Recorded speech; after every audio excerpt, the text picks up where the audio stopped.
Welcome to What is Innovation? This is part one in a two-part series all about innovation and how stakeholders can be involved in the process. It is being presented by Amanda Colt, Program Coordinator for Innovation here at Tri-City Mental Health. So let's get started. So, innovation is a part of the Mental Health Services Act. The Mental Health Services Act, also known as Proposition 63, was passed by California voters in 2004 and is funded by a 1% tax on personal income over $1 million per year. It is designed to expand and transform California's behavioral health system to better serve individuals with and at risk of serious mental health issues and their families. MHSA, Mental Health Services Act, it does include 5 plans: the Community Services and Support, Prevention and Early Intervention, Workforce Education and Training, Innovation, and Capital, Facilities, and Technological Needs. So let's learn a little bit more about those plans. So Community Services and Supports, also known as CSS, this plan provides intensive treatment and transition services for people who experience serious and persistent mental illness or severe emotional disturbances, or who are at risk of SMI or SED, so serious mental illness or serious emotional disturbance. Prevention and Early Intervention, also known as PEI, these programs focus on early intervention and prevention services in addition to anti-stigma efforts. Capital, Facilities, and Technological Needs, also known as CFTN. This plan focuses on improvements to facilities, infrastructure, and technology of the local mental health system. And by local mental health system, we mean Tri-City. And then Workforce Education and Training, also known as WET. WET efforts focus on strengthening and supporting existing staff through trainings while focusing on attracting new staff and volunteers to ensure future mental health personnel. And last but not least, innovation is the fifth part of MHSA. So innovation projects are novel, creative, or original practices or approaches that contribute to learning and that are developed within communities through a process that is inclusive and representative, especially of unserved or underserved and inappropriately served individuals and communities. So I like to think of innovation as a learning or a research project. And when it comes to learning or research projects, there's always those significant learning goals. So it's kind of like if you go back to science class, the hypothesis, we want to test something out, right? So we want to see if this will actually improve the mental health system, if it's something that's beneficial. And when it comes to innovation, they are always time limited, so usually 1 to 5 years for an innovation project.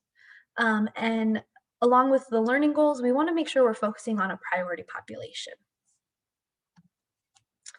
So let's talk a little bit about the funding. So the funding, again, comes from that 1% tax.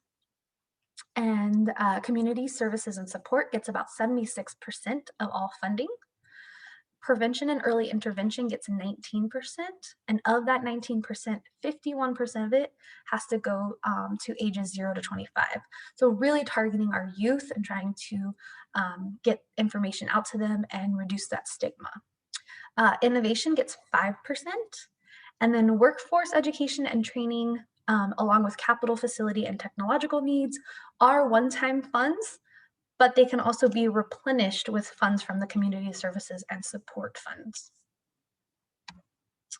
So what are the requirements of innovation? So requirements when it comes to innovation, innovation must meet at least one of the following purposes. It can be one or more. So that needs to increase access to mental health services to underserved groups, increase the quality of mental health services, including measured outcomes, promotes interagency and community collaboration related to mental health services or supports or outcomes, increase access to mental health services included but not limited to services provided through permanent supportive housing. And then innovation has to meet one of the following general criteria. So it needs to introduce a new practice or approach to the overall mental health system, including but not limited to prevention and early intervention, make a change to an existing practice in the field of mental health, including but not limited to application to a different population, or it can apply a promising community-driven practice or approach that has been successful in a non-mental health context or setting to the mental health system, or it needs to support participation in a housing program designed to stabilize a person's living situation while also providing supportive services on site.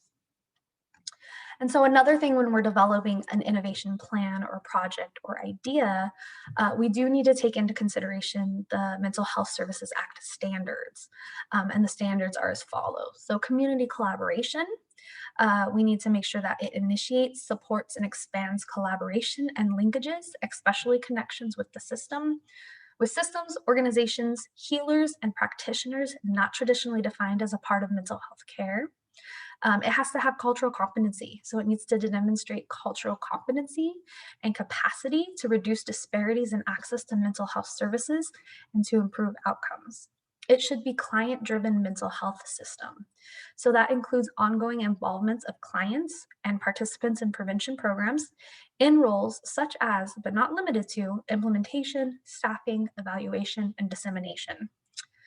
It should also be a family-driven mental health system. So that includes the ongoing involvement of family members in roles such as, but not limited to, implementation, staffing, evaluation, and dissemination. It should be wellness, recovery, and resilience focused. So it should increase resiliency and or promote recovery and wellness.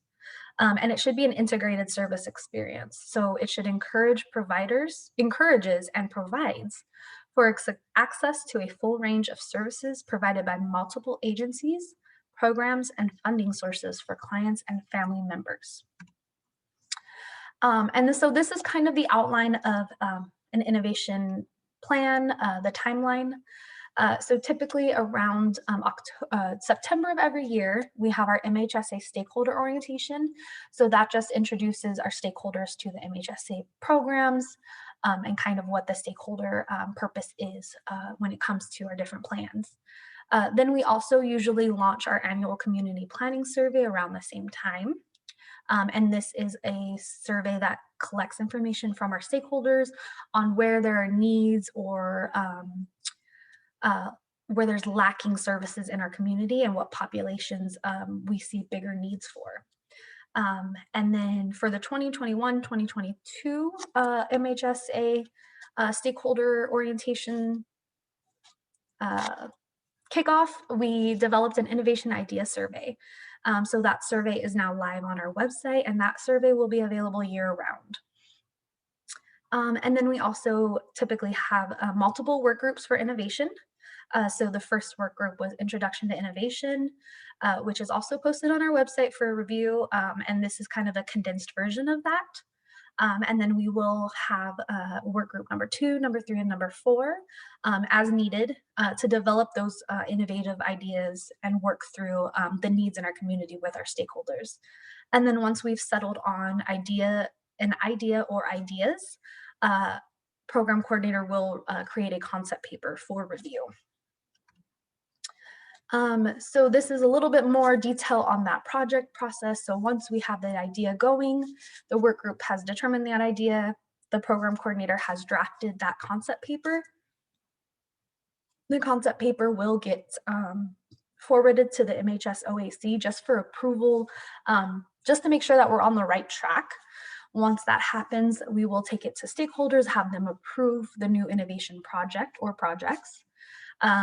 Then once we have stakeholder input, we will, the project coordinator will draft a proposal that gets posted for 30 days, followed by a public hearing for comments, along with approval from our Mental Health Commission. Once that step is completed, the plan then gets presented to the Tri-City Governing Board for their approval. Once we have the governing board approval, it gets sent to the MHSOAC, so the Mental Health Services Oversight and Accountability Commission, for final approval. Once we have their final approval, and if we get that final approval, then the innovation project or projects begins. And that's usually around July 1st of every year. And so just a few quick things to remember when it comes to innovation, that innovation is about contributing to learning, not just about providing a service.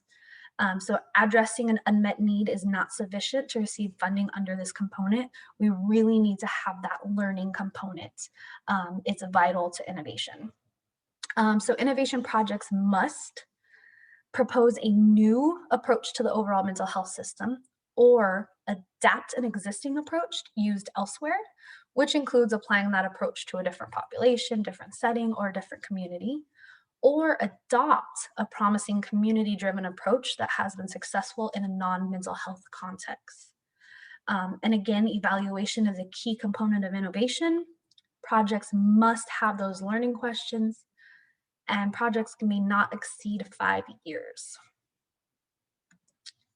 So thank you so much for listening to this quick presentation on what is innovation. If you have any further questions about innovation, please feel free to reach out to me. Again, my name is Amanda Colt, and you can reach me at acolt@tricitymhs.org or my phone number at 909-326-4638. Thank you, and I look forward to seeing you at a future work group.